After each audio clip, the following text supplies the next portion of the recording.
Hello and welcome to the second live stream. I hope you're all well. We covered system architecture last week. Let's see how we do this week. Do introduce yourself in the comments. Say hello, so we know who's here. That would be outstanding. And well, we'll just crack on. So I'm going to start off with a question for you, and it's this. So we looked at primary storage last week. We looked at system architecture last week. Let's now sort of look forward a bit and see what you can remember. What about this one? This is the answer. What was the question? So dual core is 2 processors. Parallel processing can take place. Each processor can run a different part of the program at the same time. Some processes can't be split between two. Some processes can't be split between 2 processors. So what is this all about? What do we think? What do we think it means? What could it possibly be? Any ideas? In the comments, let me know what you think.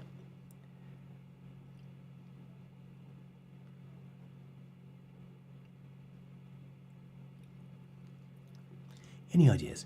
Parallel processing, does that ring any bells at all with anyone?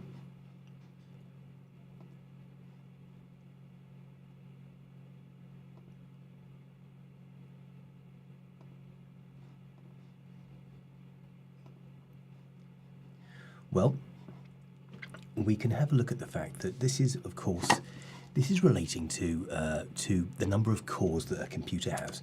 So, for example, the question was explain why having a dual-core processor might work better, might improve performance. Because dual-core processor means having 2 cores, 2 processing units. So that is why it might improve the performance of the processor. So let's go on to the next one. Do introduce yourself in the comments, because I'm beginning to think that people can't access this one, which is a slight concern. Let's see anyway. So let's go on to quiz time, rewind, and see what else you can remember. What about this one? Next slide. Can you name these registers? A, B, C, D. Can you remember what these registers actually are?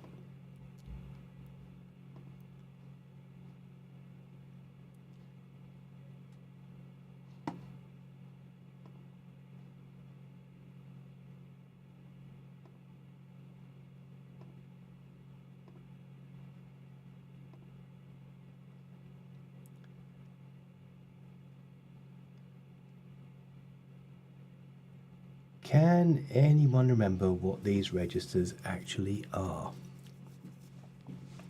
I can see what's happened here, that this in fact was set to be private. So let's do a quick satchel 1 and let you guys know, because that was my mistake. Private isn't the best. So let's do a quick flexible task and get that off to you. Stream is now accessible. So let's try that one. Paste that in there. And let's send it to all of you guys and see if that works at all. Monday 22nd. Select class. Let's do that for all year 11s. Doing computer science, that's you, and let's send that off now. That's you, add selected, and let's publish that and see if people, it's working. Let's publish that one. Let's see if we get anyone on now.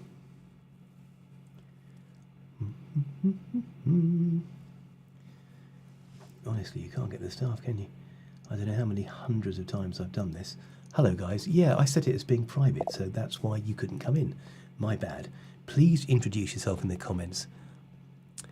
Hi Josh, my bad. It's a shame that having done this dozens of times, I can't actually remember. I set it as private so no one could access it. And hello, Madcap, great to see you. So my bad. I'm going to just wait a second or two.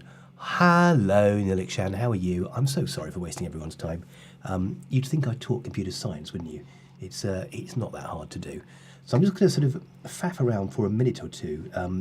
Did you just receive that message on Satchel 1? Because I thought either the entire Year 11 had deserted me or else actually I had messed up, and it turns out I had messed up. So, you know, that's what happens, which is a little bit embarrassing, but it doesn't matter. We're here now. So what I'm going to do is, I'll crack on. Can anyone look at this? These are the registers from last week. So we had one that stores the data that's fetched from memory, one that stores the address where data will be read, one that stores the address of the next instruction to be run. Hello, Warrant.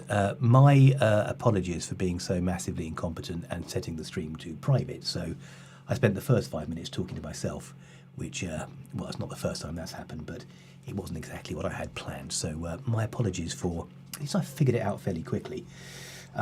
Any ideas what any of these registers are from last week? We've got a choice of the PC, the program counter, the MAR, the memory address register, the MDR, the memory data register, and the ACC, the accumulator.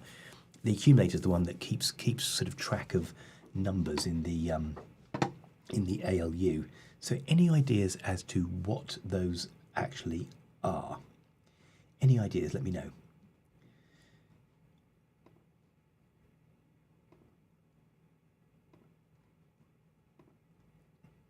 Good. I'd actually done the same thing to the next one as well, so that means we can actually... Hello, Palak. My apologies for my ranking competence. If you set a stream to private, you end up talking to yourself, which is what I did for the first 5 minutes.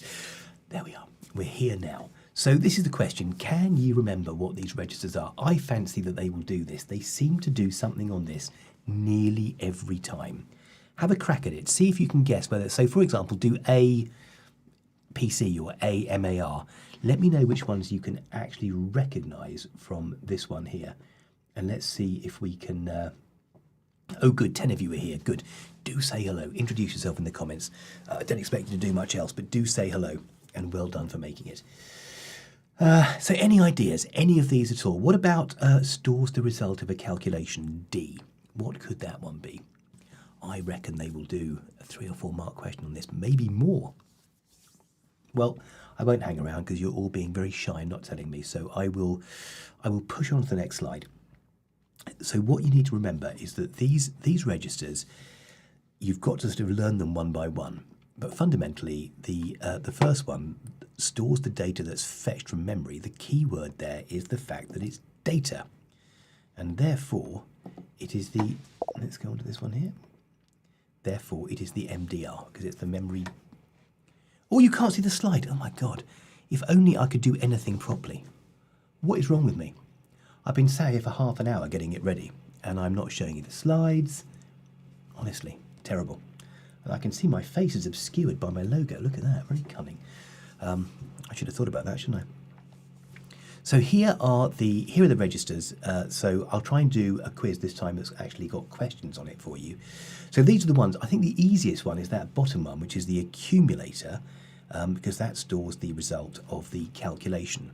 And then you've got the program counter, which stores the address of the next instruction to be run. The next instruction, that's the key thing.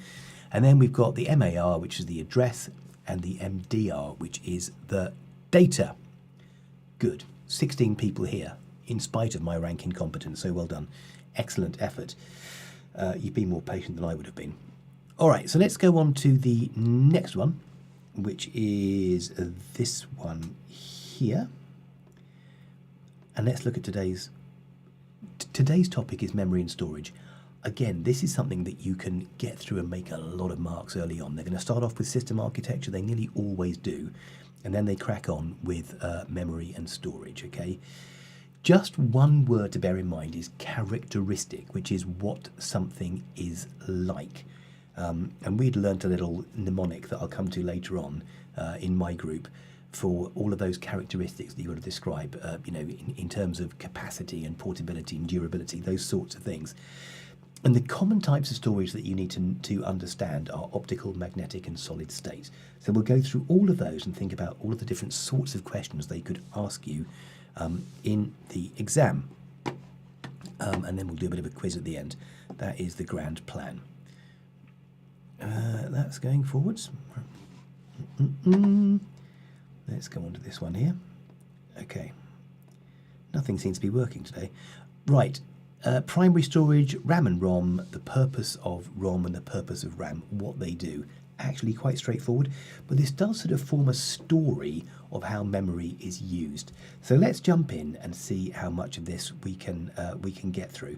They always ask, look at my red arrow pointing down there, they always ask why computers have secondary storage. It's really important that you can demonstrate why they have secondary storage, that you understand why, and also what primary storage is used for. Okay, so let's go on to the next one here and do our little teach. So let's start off with RAM. RAM looks like that. You've all seen RAM. And what are its characteristics? It is built into the computer. It has, the CPU has direct access to it. And this means that the CPU has got fast access to data and instructions. And of course, those are the two things that are being held, data and instructions. Hence the data register and the, we've got data and instructions, and then we've got the address of where it is, okay? So RAM's got limited capacity, and we'll get on to virtual memory, what happens when RAM gets full. And RAM has got no moving parts. So that's why RAM tends to be expensive, because it's very fast memory. And when you buy a computer, you end up spending a lot of your money on the RAM. The processor is probably the most expensive bit, about a third of the cost. And then after that, RAM tends to be quite expensive, especially if you want more of it, and especially if you want high quality RAM. So let's now look at ROM. Did I actually say the thing that's most important here? Well, the main characteristic of RAM is that it holds all of the data and instructions currently in use. That's kind of really important. Then we look at ROM. What does ROM do? ROM is a tiny chip, and I've actually got a picture of some ROM down here. It looks like a little electronic spider with many, many, many, many legs. And ROM is a tiny little chip that holds some really important programs. First of all, it holds the basic input-output system there, and that checks to make sure that the computer's functioning properly. Is there RAM? Is there an operating system? No, it doesn't check that. Is there a fan? It just checks to make sure all the hardware is there. And once it's checked to make sure everything's there, that an operating system could be run, the next thing that happens is that it runs the bootstrap program, which is this guy here. And the bootstrap program's job is to load the operating system, which, when the computer's turned off, is sitting in secondary storage, and it loads it into RAM. Okay, so that is how that works. So characteristics of ROM. Obviously the ROM, I mean, you all know this. ROM means read-only memory. Now notice underneath there I've put cannot easily be written to. So it can be written to because it's called flashing the BIOS when you do it. You can update the BIOS, but it's something that you don't go into lightly. You need to make sure that you can actually you need to make sure that you know what you're doing with that, because it is very easy to completely muck up your computer doing that. Not that I speak from personal experience, but it is remarkably simple to do. So just bear that in mind. Okay, so it's non-volatile. In other words, the contents aren't lost when the computer's turned off. They will check to make sure you know what volatile means. So volatile means that if the computer's turned off and there's no power going to the memory, it'll get erased. Like RAM is volatile. So when you turn your computer off, everything in RAM disappears. Okay, it just vanishes. So this idea of the two types of primary storage, RAM and ROM. Okay, so inside your mind palace is primary storage, RAM holding everything that you're doing, all the applications, all the data, and ROM, which gets the computer started, holds the BIOS and some firmware for the motherboard, and also holds the bootstrap. Okay, good. I thought I put this on there because this is the most important thing to know about RAM, which will appear in every single exam. It's that magic phrase there. It's hold the data or programs currently in use. you can just say a health of programs currently in use or currently being used, okay? So RAM stands for random access memory, and random access memory because it's a different technology to your magnetic hard drive. It's just a different technology altogether. So the reason it's called random is because data can be stored or accessed from any memory location within the RAM chip. It's volatile, we've covered that before, so the contents are lost when the computer's turned off. They often check to make sure that you know that. And the other thing is they like to ask a question about the impact of having more RAM. Well, it means you can run more applications simultaneously, and other than that, the processing performance is improved by increasing RAM. So if you want to speed your computer up, improve the processing performance, more RAM always helps. And we'll kind of come to why that is when we talk about virtual storage. So often it's easily upgradable, although manufacturers like Apple have become quite cunning, and they make you buy all of your RAM up front so you can't upgrade it afterwards, which is a bit annoying. If anyone's got any questions, just chip in and I will push on with that. Okay, so now we're coming to the last part of primary storage, which is virtual memory. Virtual memory is something that comes into effect when RAM is full. So when you've got no more space in RAM, it's at 100% capacity. So all the data and programs you're currently using, they have already filled RAM. Well, you need something else. So if RAM's full, you then use your secondary storage device. Now I've put one down here, which is a magnetic hard drive, an HDD, a hard disk drive, a disk because obviously this is a disk just here. Let's do that one. That's your disk. So it's quite an effective system. So it means that once RAM's full, because you need more RAM because you want to hold more data, you can use your secondary storage. The problem is there are all sorts of problems. The first problem with using your secondary storage as RAM is that it is much slower, and it's slower for two reasons. First of all, because you end up with slower read-write speeds. When we consider reading and writing, what it really means is reading is opening and writing is saving. So when we say read-write, that's what we mean. To write data to the disk, to save data to the disk, and to open data to look at or do something with, right? So when you open an application, it's got to be read from the disk. So reading and opening, we tend to be lazy and say you open a file, but it's actually being read, okay? So it's got much slower read-write speeds than RAM. And of course, you pay more money for higher read-write speeds. When I went from having a computer that had one of these devices for secondary storage, a hard disk drive, and I moved to a solid-state drive, I couldn't believe how much faster it was. Loading went from being a couple of minutes to being 20 seconds, like a phone. Your phone's a solid-state storage, and they boot up almost immediately. Okay, so the other couple of issues here is that when you use your secondary storage device as RAM, the data's got to be moved from the secondary storage device to RAM, and something's got to be moved from RAM onto the secondary storage device. So it's a bit of a bottleneck, and it really makes it much slower. So there's two reasons there why it's much slower once you start to use your secondary storage device as RAM. And lastly, it actually damages your hard disk drive because RAM over here is designed to be read and written to many millions of times, whereas a secondary storage device like this isn't designed to be written to so many times. So what occurs is something called disk thrashing, which is this guy here. So disk thrashing, if they get into virtual memory and ask you a sort of long, complex question on that, they'll ask about the damage that it causes. So it's called disk thrashing, which is when you read and write too many times to your read from and write to, and it's the writing that causes the damage to your storage device, your storage medium. Okay, so that's why ideally buy enough RAM in the first place.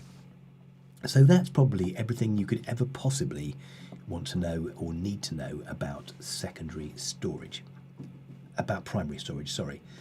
Right, let's jump into this. This is a massive mind map which I'm going through and I'll give you a copy of this, but this is way too much to take in on a screen. So I'm going to go through each of these individually, okay?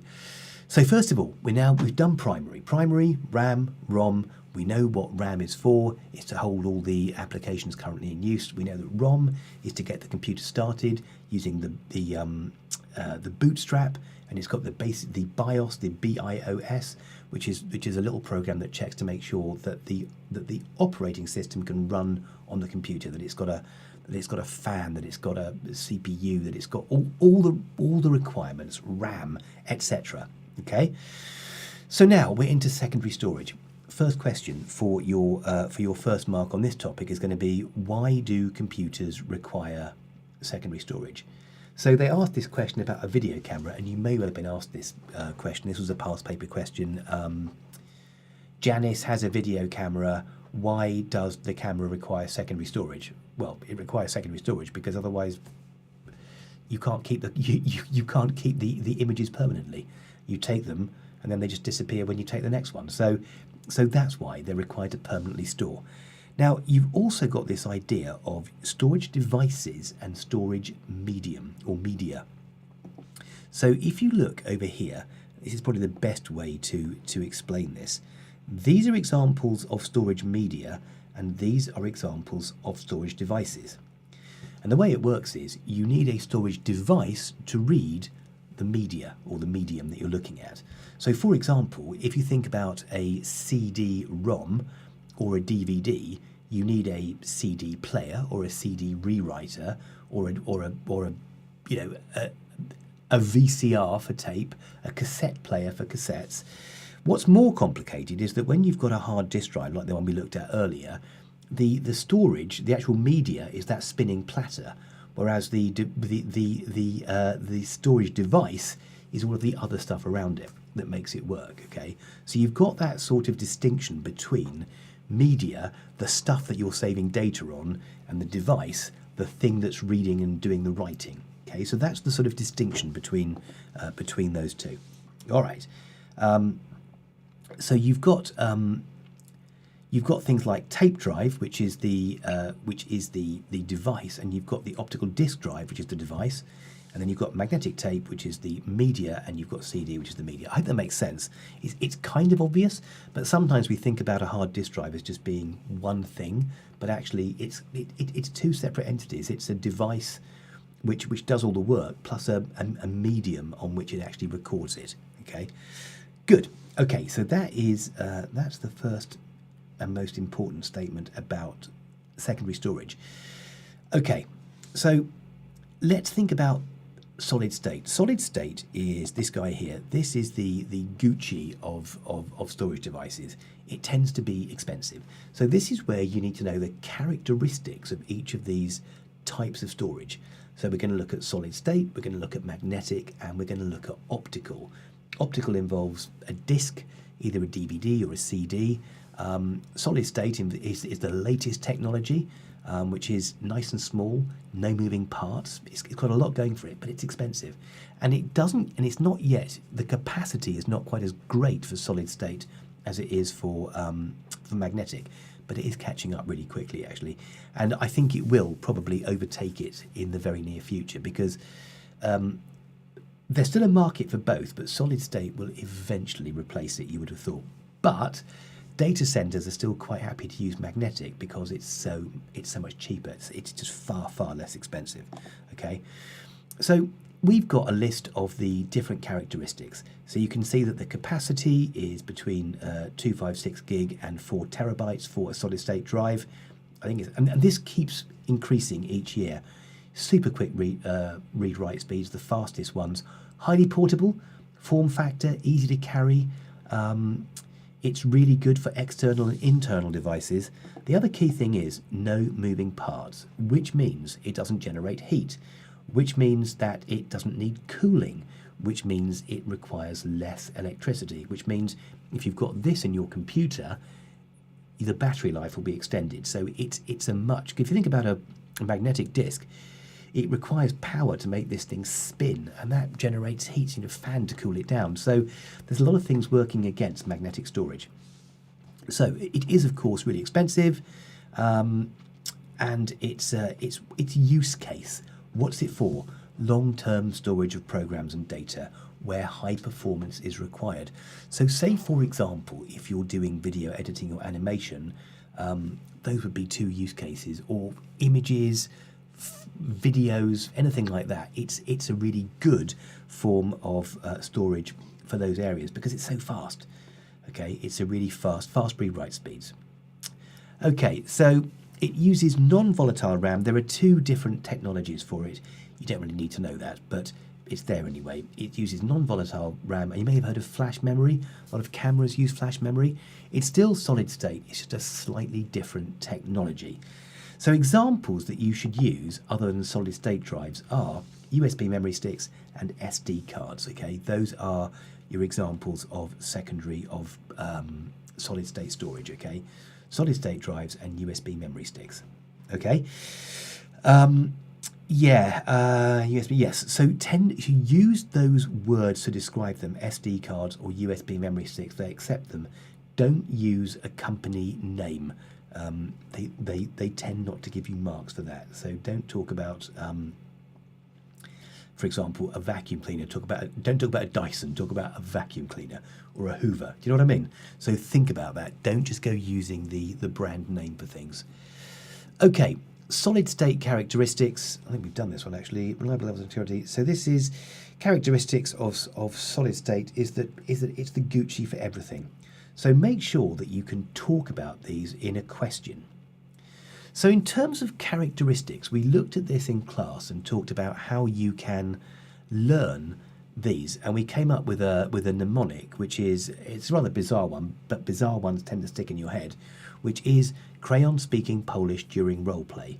So obviously each of those words, the first letter in each word stands for one of the 6 characteristics that you have to remember, okay? So crayons is for capacity, and that's how much it can hold. So for example, 100 gig. Speed is read-write speed. Portability, how easy it is to carry. And think about form factor. The reason form factor is in there is because form factor is a way of saying how big or small it is. So a small form factor or a large form factor. Durability is obviously if dropped. If you drop a solid state drive, you might crack the case of it, but the memory will probably be okay, probably be intact. If you drop a magnetic hard drive, it might not break, but it would. Put it this way: if you dropped a flash drive on the floor from your camera, you wouldn't even look to check if it was broken because it's so robust. But if you dropped a solid state drive on the floor, you'd probably want to check to see if the thing worked. And then you've got failure time, which is how many hours of use it'll be before you can reasonably expect it to fail. One of the annoyances, which isn't in the exam but is interesting, is that hard disk drives tend to let you know they're going to fail. You get error messages. It doesn't quite work properly, but it still works. Whereas solid state just goes out like a light. It just stops working, and you can't get it working again. And then price. If you are somebody working as an IT manager, you'll be looking at megabytes or gigabytes per pound. So what does this storage cost me per pound? Sorry, per gigabyte. How much am I paying for each gigabyte? That's one of the ways you might look at it. Okay. So those are your characteristics. All right. So now we're into magnetic. We've done solid state. We've got magnetic to do, and then we need to have a look at optical as well. So we've got 12 people. Do say hello. Right. Magnetic. First of all, the media is magnetized, and if you magnetize something, it means that you've then got either magnetized or not magnetized, and that's how you end up with ones and zeros. And we know that one of the things they're going to ask you to explain at least once is how do computers work? Computers work by using binary. Why do they use binary? Because computers consist of circuit boards that only have 2 states, on and off. And binary can very easily represent on and off because it's got 2 states, 1 on and 0 off. So they will ask you that. And looking forward to characters, sound, and images, they're going to be asking you that. Okay, they'll want to know: do you know why computers use binary? So within optical media, within secondary storage, No, try again. Within magnetic storage and optical, actually, media is split into tracks and sectors.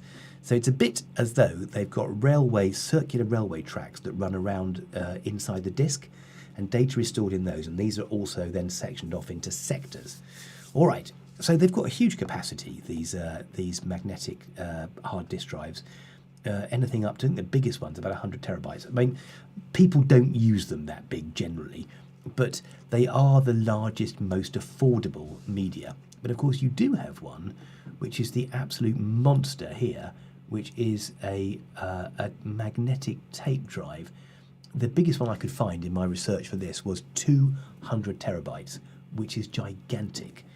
A magnetic tape, well, I've put magnetic tape down here. Actually, this isn't magnetic tape you would use for backup. This is actually an audio tape you'd have put in your Walkman back in the 80s when I was at school playing Madness through that.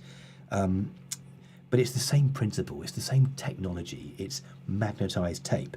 So if you imagine at school, we run a backup every day, and that involves a magnetic tape that looks a bit like that, it's a bit bigger, and you put it into a device, a tape recorder, and all of the data from Sims, from payroll, etc., all gets backed up daily. It's very slow, but it'll run overnight. So that's what a lot of companies do, is they run a backup overnight. So it's the most ideal format for doing backups, okay?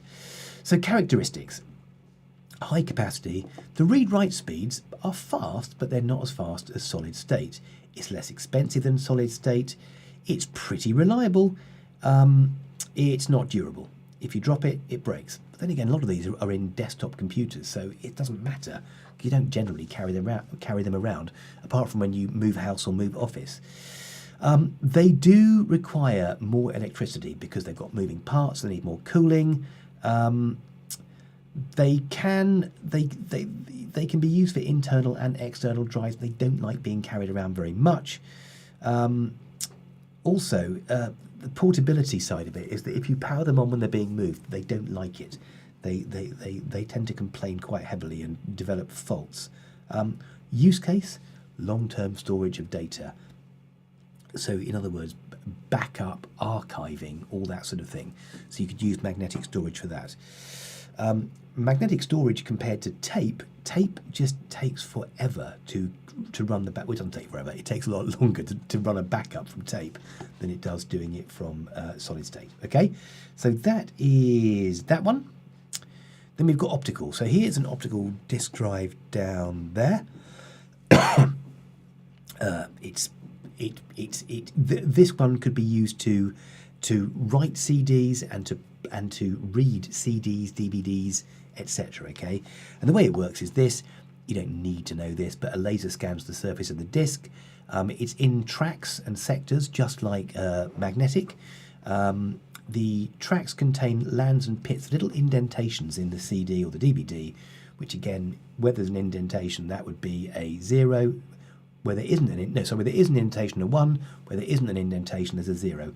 And a sensor, a little laser, scans it, and so it can tell whether it's got those little indentations, little pits in it, little holes, not holes, little dents. Okay, no reflection, 1 reflection, 0. So that's how it works. All right, we're making very good progress. So optical has really fallen out of fashion. Going back 15 years, when you were babies, optical was really, really popular, but there were some problems with it. First of all, durability. Carrying around CDs, they get scratched. You'd know from having games on PlayStation and Xbox that games scratch up really easily, and they don't always work. They're pretty reliable if you look after them. They're incredibly portable. The read-write speeds is slow. It's much slower than a hard disk drive. And if you try to rewrite to a CD, it is painfully slow to the point where no one does it, because it's honestly, rewritable CDs were just an absolute disaster. Surprising how much they can hold. A DVD, 4.7 gig, often enough for a film. A Blu-ray, enough for a film in sort of Ultra HD. So it's good to know how much you can actually store on one of these, and about 170 meg for a CD. So that is the amount of data you could reasonably expect to put onto this kind of media. So then we've got down here, we've got the three examples, and I fancy they'll do a question on this. You've got CDR here, you've got CD-ROM, CDR, and you've got CDRW. Okay. So you've got the ROM, which you buy, it's already been written to. So this, for example, Pink Floyd, Dark Side of the Moon, you buy that, you can't write anything to that disc, whatever you do. Then you've got CDRs that you can write to once. Okay. And then you've got CDRW that you can write to multiple times, but you wouldn't want to because life is too short and it takes forever to do it, okay? So those are your ROM, your R, and your RW. So that is optical storage, pits and lands, a laser, and that's what you get, but they're not really used anymore. Downloads has taken over massively, so people tend not to use CDs. But it used to be a way of sharing movies, sharing films, sharing playlists, that sort of thing. So use case for optical, obviously down here you've got music, you've got box sets, and you've got games. So if you go and buy a game in a shop, you will get it. You get the physical form, and that will be on some kind of a DVD, because the DVD can hold 4.7 gig. So there you've got some more examples of how they can be used. And again, they may well ask you, they may well give you a scenario and say, Alicia wants to share a game that she's made with a friend. What media would you recommend, what storage device do you recommend she would use and why? So that's why you would say, I would use DVD because DVD can hold 4.7 gig. It's highly portable. As long as you look after it, it's reasonably inexpensive, etc. Okay, so I can see them doing that this time. So make sure that you're happy with your different characteristics and roughly how much these things hold. And very often, it's not about necessarily giving the right answer. It's about being able to explain why you would do it. That always carries more. And quite often you can actually get the answer wrong, but then if you show your understanding of why, you might get some marks for it anyway. Okay, so we have come to the end of that part. Let's see what you know in quiz time. So, fingers on your buzzers first. Well, not your buzzers, but what do we think about this? Stores all currently running applications. What do we think? Is it A, B, C, or D? A, B, C, or D? What do we think? We've got ROM, cache, RAM, and virtual memory. Any ideas? Ooh, hello, Dan. We've got a C. Very interesting. We've got Josh, who's also got a C. We've got Nilikshan, who's got a C. And we've got Palak, who's got a C. You are all absolute superstars. Yeah, that was a nice, easy one. Oh, not forgetting LL. Hello, LL. Nice to see you all. That's also outstanding. So let's go on to the next one. You're all superstars. Yeah, that was correct. It is that one. What about this one? This is a sneaky one. Well done, Meme Master. You are a superstar. Very proud of that. Outstanding. So what about this one? Holds frequently used instructions and data. What do we think?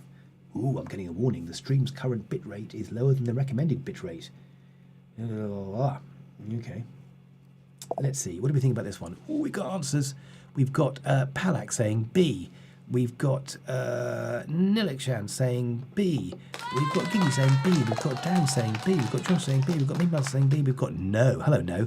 Saying B. Shall we see if you are all right? I mean, it's impossible. You could all be wrong.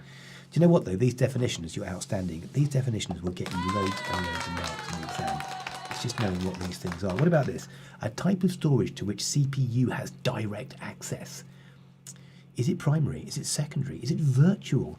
Or is it external storage? What do we think? Oop, Giggy's come back straight away with A. Oh, I can't get to it. You were the first, Giggy. Well done. A, you are outstanding.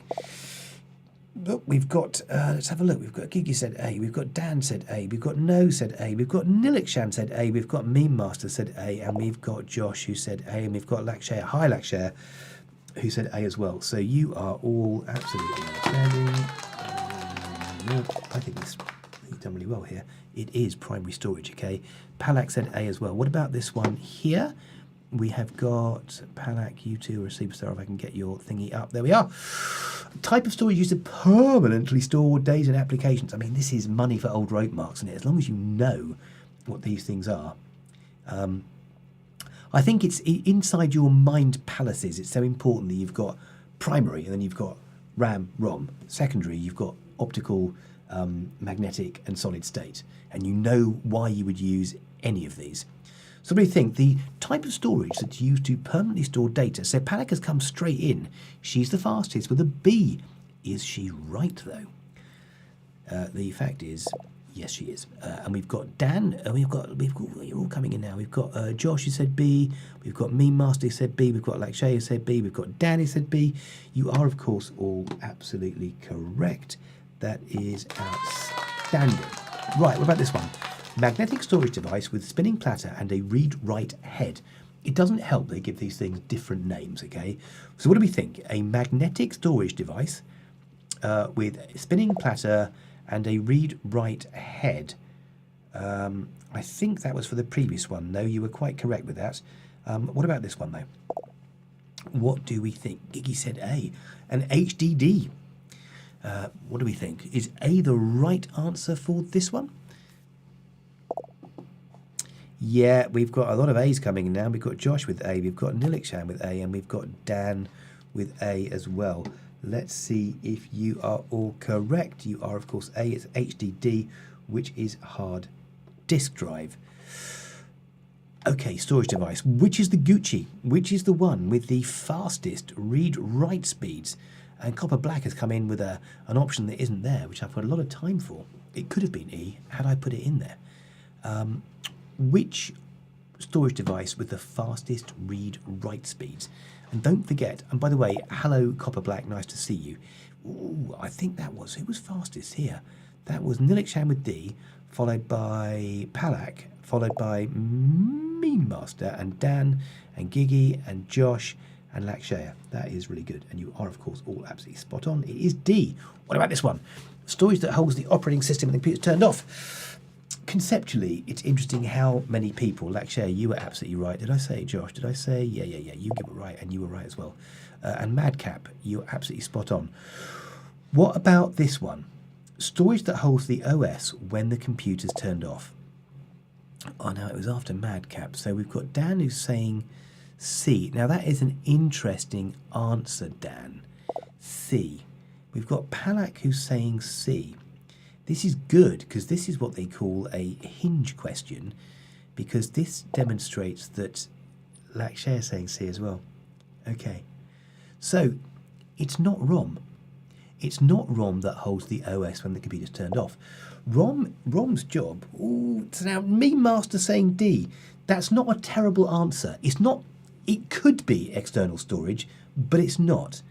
In every computer, where does your operating system sit? So this is actually worthwhile just for this, is that your OS sits in, oh, hang on, let's have a look. Nilikshan has said B. No, because when you turn your computer off, RAM is volatile, isn't it? So RAM gets wiped. No has said A. Finally, oh, sorry, that's not very positive. Oh, sorry, no, that's not very positive neither. Let's go for get gone. So it is actually A, okay? So when you, well done, no, that was really good. When you turn your computer off, your operating system is stored on your hard drive. And when you start your computer, ROM checks to make sure that it can be loaded, that the OS can be loaded. And then ROM loads your OS from secondary storage into RAM. Really good. I'm glad. Oh, hello, Pyro Ferno. Silly Nilly. No, it wasn't the answer, but yeah, there we are. So, right, next. So that was worthwhile just for that. I'm not going to have time to go through all of these, though. HDD. Okay, a storage device with no moving parts. Let's have a quick look at that. So, Pyro Ferno, are you Mohammed Jadama? Yes, it's quite interesting. Oh, hello, Tavia. Thank you for coming. Nice to see you. Oh, Dan's coming with this one. It's D. Storage device with no moving parts. Yeah, it is. It is D. And Josh is absolutely spot on. Me master, shame upon you. HDD, hard disk drive, is the one that's got the spinning platter and the read-write head. That's your old-fashioned magnetised disk. So a good one to figure out there. Josh has said D. Nilik Chan said D. Yeah, you're all absolutely spot on. It is D, okay? So that is the no moving parts. That's why it's the Gucci, because no moving parts requires less electricity, faster read-write speeds, blah, blah, blah, blah, blah, okay? This one, storage medium that has small capacity and is not robust. Small capacity and is not robust. What do we think?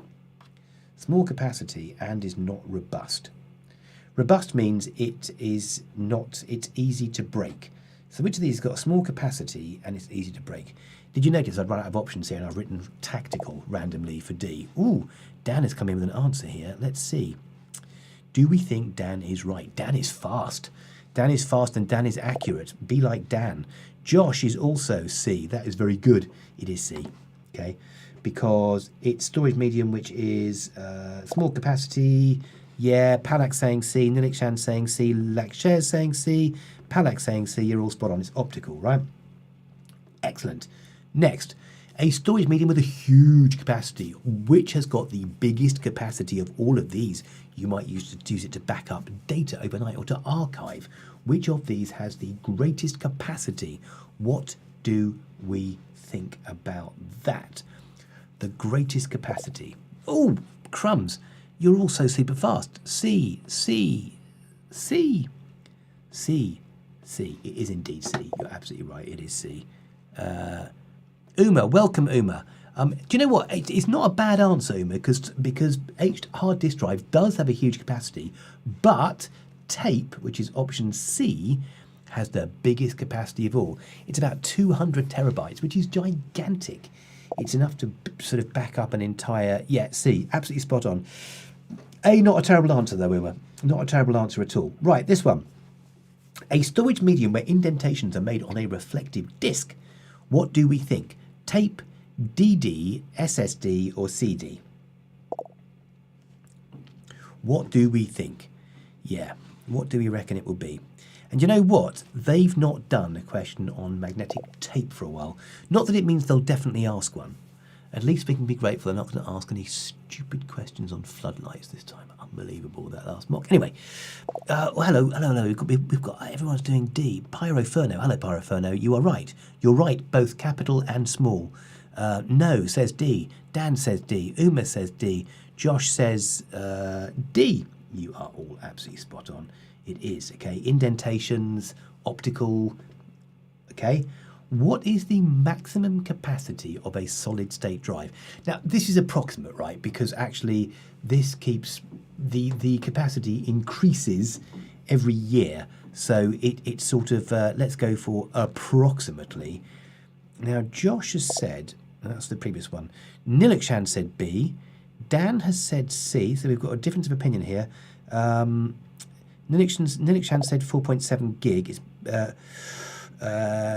Dan said C, which is 4 terabytes. Josh agrees 4 terabytes. Nilakshan 4 terabytes. Uma 4 terabytes. Pyroferno's going for 100 terabytes. And then he's changed his mind, or her mind. So what do we think? The answer is 4 terabytes. I think it's actually bigger than that now. And it might be somewhere between there and 100. But at the moment, it still holds slightly less than the biggest magnetic hard disk drive, okay? HDD, the D there stands for disk because it spins. Right, what about Blu-ray? Blu-ray. You've got Blu-ray and you've got DVD, which are interesting to, easy to muck up, but Blu-ray uses the same type of disc, but it writes to both sides. So what do we think? Maximum capacity of Blu-ray. And it also, it's very clever the way Blu-ray works. Let's have a look. Dan Uma was fast on this one. He said 4.7 gig. It's a good guess. 4.7 gig is actually the capacity of DVD. Blu-ray is bigger. Okay, Josh has gone for D. He's pushed the boat right out there for 500 gig. Palak's come in with C. C is the right answer. Let's give Palak a round of applause. You get a gong. And Pyroferno says A. So there's a bit of work here, guys, is that you don't really know how much these things can hold. Remembering the exact figure is not as important as knowing which one is bigger than the other. So if they ask you to suggest, yeah, you were right, Pyroferno said C, Uma said C, you guys are absolutely spot on. That's what it should have been. It's knowing which is the best use case for a given scenario, okay? What about maximum capacity of magnetic tape? It's going to be big, isn't it? What do we think is the answer here? It's going to be big, big, big, big, big. And also, I think they might tie this into a question about, can you go from, and that was Palak who did, Palak said D, yeah, Palak said D, and Palak can have the sitar transition. Uma has said D, he can have a crumple of paper. I've got random sounds. Pyroferno said D. Yeah, you're obviously spot on. It exactly is D. So let's do that one. Okay, we're almost there. We've gone through these really quickly, actually. Guess the question. This is taken from a GCSE past paper. This is the mark scheme. Meme Master and Josh. Let's have a look. You were correct, and you were correct. Well done. I will give you a sound to cheer you up beyond all belief. There we go. I hope that makes you happy. So what was the question from this? This is the answer. This is what the marker had to mark that year's work. I can't remember what year it was. But what was this question? What could they have been asking to get this question? Notice the phrases they've used. Oh, okay, Meme Master has said, name all storage devices. It is about storage devices, but what type, Meme Master? What sort of, name every type of storage medium? We're definitely in the right place, but what have all of these got in common? What type of storage are they? Oh, now hang on. Yes, portable's good, but what's the technology? And yes, they are all secondary storage devices, but they're all one particular type of storage device. What are they? It's actually a really easy one because the answer's kind of given away in the first line there. So this one was, anyone care to hazard a guess? So we looked at 3 different technologies, didn't we? We looked at optical, we looked at solid state, and we looked at magnetic. What are these? That is my question for you. What have all of these got in common? What do we think? There's a few more coming in. Oh, yes, Uma solid state storage. You are absolutely spot on. That is exactly what it was. And yeah, so they might ask you something as simple as this. Yes, Nalikshan, yes, Gigi. All of these things, they all point to one thing. These are all solid state storage devices, okay? And it was, look at this massive build-up. OCR love to do this. Look at all of this here. Sometimes the scenario is important. Sometimes it's just waffle. The paper you did for your mock, there was way too much of this in my humble opinion as a mere teacher. Because actually the question was, all of this, Kerry wants to buy a new computer. We don't care about Kerry. But actually the question is, give one example of a solid state device. And there were loads of examples of solid state devices there, okay? So that is what that was all about. Ooh, nasty one here. So this is VM, which stands for virtual memory, by the way. Virtual memory used when RAM is full. Part of secondary storage used as RAM or virtual memory. Data from RAM moved to secondary storage to make space in RAM. RAM can then be filled with new data. When data in virtual memory is needed, it's moved back to RAM. What was the question? So all of these little chunks here were in the marks. You're looking at the marks. So we had this one here. This one, no, that was wrong. We had this one here as the first part of this would have been a correct answer. This would have been, ooh, okay, Josh has said, describe the process of virtual memory. Yeah, that's good. That's good. It's not the exact question, but you're not Mystic Meg, but that's pretty blinking close to it. So do you know what? Let's go and look at the answer anyway. Describe the process of virtual memory. Why is virtual memory needed? Oh, damn, that's excellent. So explain how virtual memory can compensate for the lack of RAM State the stages of VM. Yeah, we're all along the right lines, aren't we? They picked on this poor girl called Alicia, who kept cropping up in the paper, who seemed to be having computer science problems, yet she knew nothing about computer science at all. Very weird. Anyway, so explain how virtual memory can compensate for the lack of RAM in Alicia's computer. I'm going to finish soon because you guys want to go and have your tea. In fact, we've done that one to death, I think. So let's go on to here. Guess the question. What do we think about this one? Portability, both are small in size. Portable can easily be moved between carriers, home and work. Robustness, optical are not robust. Easily scratched, damaged whilst being moved. So look at this, and we don't need to guess the question here, but look at how they will give you an example like Kerry or Alicia, and then they'll say which medium would you use, which device would you use, and why. So solid state's got no moving parts, so it's unlikely to break if dropped, but it is quite expensive. So can you see how you've just got to riff off all of this information we've given you, and then you can answer these sorts of questions, okay? So the question was, discuss whether an optical or solid state device is the most appropriate media. Yeah, so listen, we've got, I mean, Josh, you're not wrong here. They give you a scenario and they say, discuss which one she should use, but then bring it back to her scenario. Let's just go back to the actual scenario that they had here, which was about being able to move it. So you can talk about portability, about it breaking, about the capacity. So if they're talking about things like video and images, you want a bigger capacity. If it's about sort of just Word documents and text files, the capacity isn't such an issue. So read between the lines a bit, look at the scenario and see what you need to do. Okay, we have got to the end, which is revision ideas. Make sure you're happy because these absolutely will turn up. What is ROM? What is RAM? What is cache? And it's really interesting that when I asked you the question, where does the operating system reside when the computer's turned off, you didn't know. So it's really useful that we've picked up that because that's in secondary storage. Because what's secondary storage for? It's to store things permanently. Yeah. So the OS is stored permanently in secondary storage. When it's needed, it's loaded into RAM. And guess what does it? ROM does it. So that's all part of the story, isn't it? And the thing is, learning facts in isolation is actually quite hard. Thank you for coming. It was actually my mess up because I had set this stream to be private, so I talked to myself for the first 6 minutes, but well done for making it. Got 20 here now, which is great. So, virtual memory. Do you know the story of virtual memory?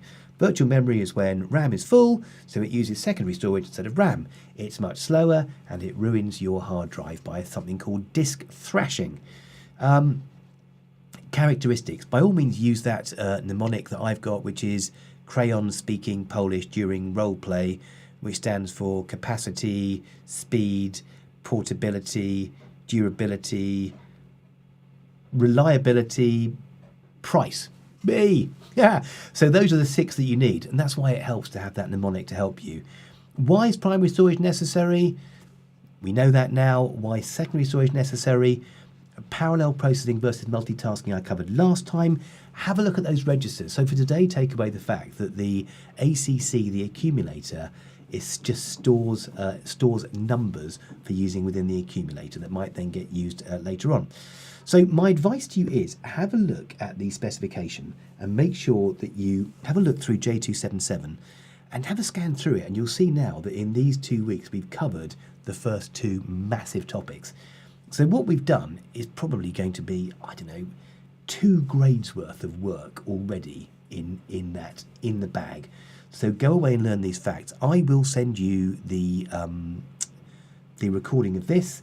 I will also send you flashcards that I've made that go with this, and that will be your homework. I'll send it for everyone this week, and then there'll be a quiz on quizzes. And make sure you've done the quizzes that I set last time. Guys, well done. It is 7 o'clock. You've done an entire hour, so I will see you all next week without fail, and I will send you the right link next time. Okay, bye-bye. Be good. Have fun. See you later.